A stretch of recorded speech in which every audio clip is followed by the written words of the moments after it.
वसमत तालुक्यातील खुदनापूर येथील औषध निर्माण शास्त्र उच्च शिक्षित पदवी प्राप्त करणाऱ्या बहिर्जी चव्हाण या 23 वर्षीय तरुणाने गुऱ्हाळचा उद्योग उभा करून वसमतच्या गुळाचा गोडवा महाराष्ट्रासह गुजरात आणि मध्य प्रदेश राज्यापर्यंत पोहोचवला आहे।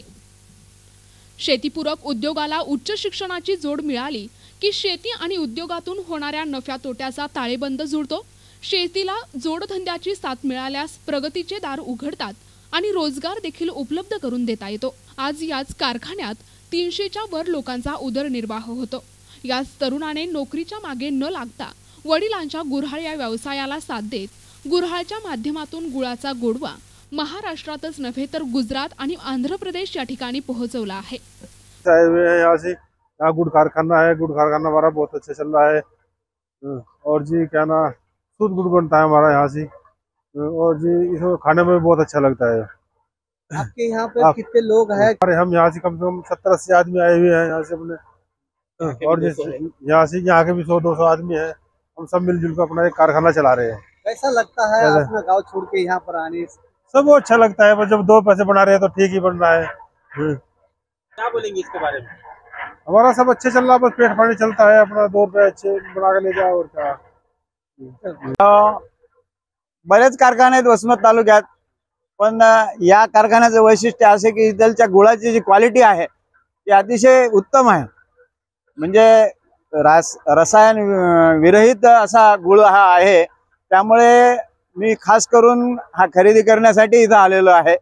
आणि खरोखरच याची चव देखील मी चाखून पाहिली, ती पण चांगली आहे।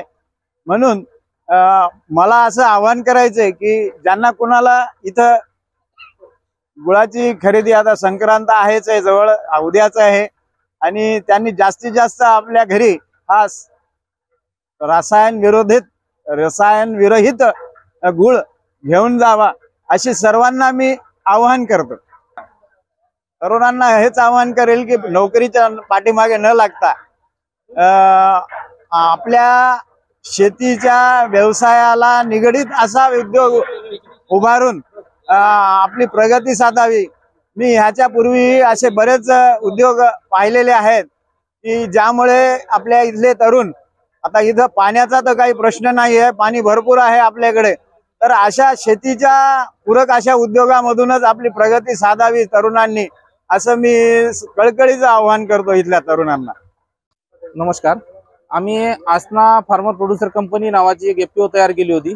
त्या एफपीओ अंतर्गत, ज्या एफपीओला नाबार्ड अंतर्गत सहकार्य मिळते, नाबार्ड म्हणजे केंद्र शासनाची एक अशी बँक आहे की जी फक्त शेतकऱ्यांना वेगवेगळे उपक्रम राबवण्यासाठी आर्थिक सहाय्य करते। त्या आर्थिक सहाय्याच्या अंतर्गतच आम्ही आसना एफपीओ स्थापन केला आणि त्या अंतर्गत हा गुळ कारखाना चालू केला। त्या गुळ कारखान्यामध्ये आजूबाजूच्या परिसरातील जो काही गुळ ऊस आहे, तो ऊस आम्ही इथं प्रोसेसिंग करून त्याचा आम्ही गुळ तयार करतो, आणि तो गुळ मोठ्या प्रमाणामध्ये त्याची गुजरात, मध्य प्रदेश, आंध्र प्रदेश, राजस्थान या ठिकाणी मागणी असते। त्या मागणीप्रमाणे तो गुळ इथून डिस्पॅच होतो, इथून डायरेक्टली त्या राज्यामध्ये जाऊन त्याची तिथे भरपूर प्रमाणामध्ये जावक होते आपल्या महाराष्ट्रातून।